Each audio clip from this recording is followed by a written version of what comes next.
प्रिय विद्यार्थियों, मैं बलराम, सहायक आचार्य हिंदी, राजकीय महाविद्यालय भीम। आज हम बीए प्रथम वर्ष के सिलेबस में शामिल शब्द शक्ति का अध्ययन करेंगे। शब्द शक्ति में हम अभिधा लक्षणा शब्द शक्ति पहले पढ़ चुके हैं। उसके बाद में अब हम देखते हैं व्यंजना शब्द शक्ति। व्यंजना शब्द शक्ति के भी हम दो भाग करते हैं, शाब्दी व्यंजना और आर्थी व्यंजना। शाब्दी व्यंजना जहाँ तक आपको पता है, हम पिछले बार अध्ययन कर चुके हैं कि शाब्दी व्यंजना वहाँ होती है जहाँ शब्द शक्ति केवल एक शब्द में निहित होती है और उस शब्द को हटा देने पर वह शब्द शक्ति खत्म हो जाती है, वहाँ शाब्दी व्यंजना मानी जाती है।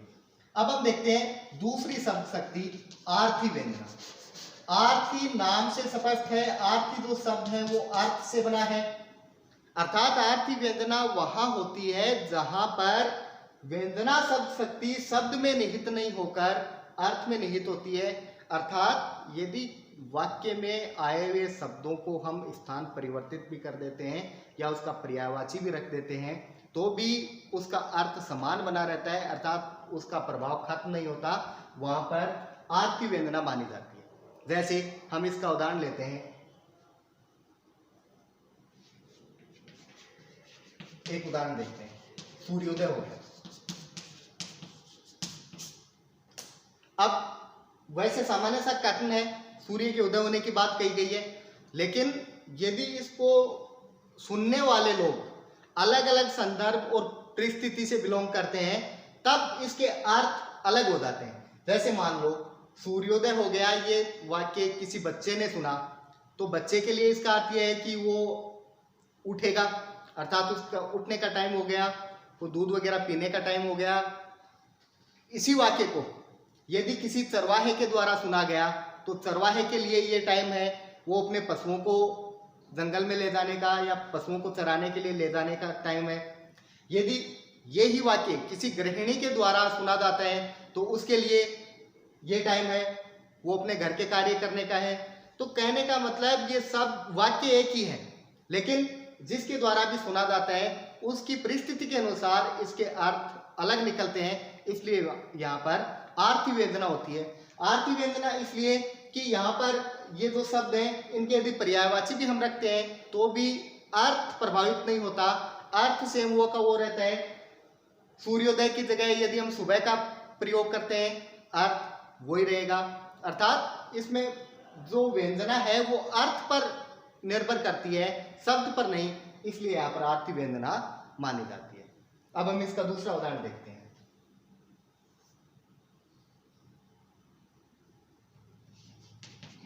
जैसे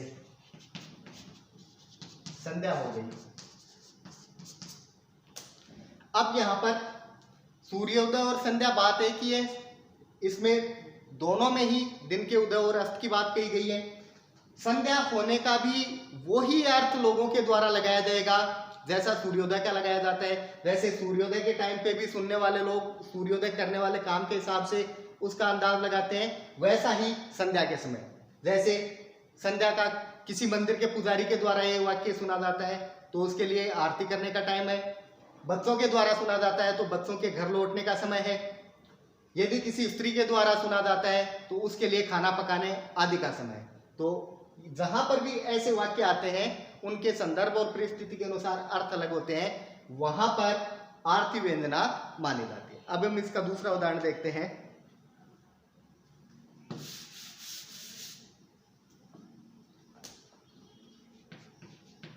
मैं सुकुमारी नाथ वन रोहू। ये राम के वन गमन के टाइम पे सीता का कथन है। तो को उचित तक मोको भोगू।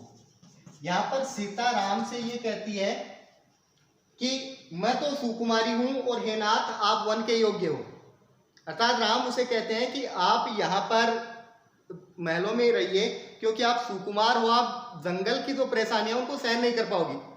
तो सीता यहाँ पर वक्रोक्ति के द्वारा, अर्थात ये काकू वक्रोक्ति है, अर्थात अपने कहने के लहजे से इस प्रकार जो अर्थ है उसका अन्य अर्थ ग्रहण करवा देती है वो कहती है मैं सुकुमारी हूं और हे नाथ आप वन के योग्य हो, तो को उचित तप, आपको तो तप उचित है और मोको भोगू और मेरे लिए राजभोग। अर्थात वो ये कहना चाहती है कि मैं भी इतनी सुकुमार नहीं हूं, मैं भी आपके साथ जंगल में जाकर जंगल की परेशानियों को वहन कर सकती हूं, ये वो कहना चाहती है। तो जो सीधा सीधा अर्थ है उससे अलग यहाँ पर अर्थ किया गया है, अर्थात दोहरा अर्थ यहाँ पर निकाला गया है। तो यहाँ पर कौन सी व्यंजना होगी, यहाँ पर आरती व्यंजना मानी जाती है। तो हम तीनों शब्द शक्तियों का अध्ययन कर चुके हैं, अभिधा, लक्षणा और व्यंजना। अब हम तीनों शब्द शक्तियों की थोड़ी सी तुलना कर लेते हैं कि तीनों में डिफरेंस क्या होता है। वैसे पहले हम देखते हैं अभिधा शब्द शक्ति। अभिधा शब्द शक्ति में केवल वाच्यार्थ होता है, अर्थात जो शब्द का मुख्य अर्थ होता है वो ही इस शब्द शक्ति में लिया जाता है, मुख्य अर्थ को ग्रहण किया जाता है। अर्थ के आधार पर जो लक्षणा शब्द शक्ति है, लक्षणा शब्द शक्ति में वाच्यार्थ में बाधा होती है और बाधा होने के कारण लक्षण के आधार पर कोई अन्य अर्थ ग्रहण किया जाता है।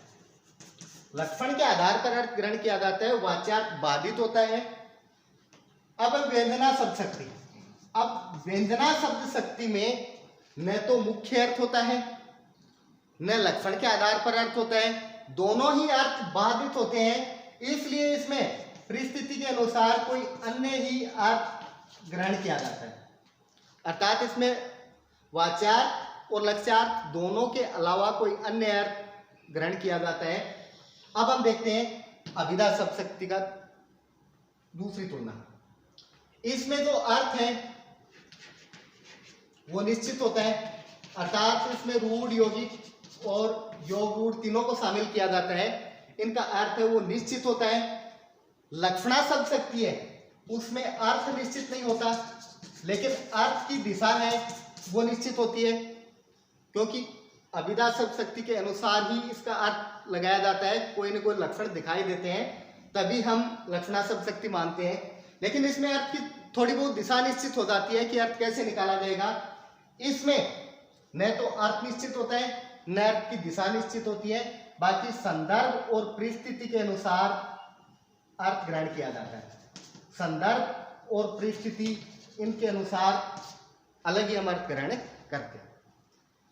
अब हम तीसरी तुलना देखते हैं कि जो अभिधा शब्द शक्ति है इसमें किसी भी शब्द शक्ति की आवश्यकता नहीं होती है, अर्थात ये अपने आप में पूर्ण है, इसमें किसी दूसरी शब्द शक्ति की सहायता लेने की आवश्यकता नहीं है। जबकि लक्षणा शब्द शक्ति है, लक्षणा में अभिधा शब्द शक्ति की आवश्यकता होती है।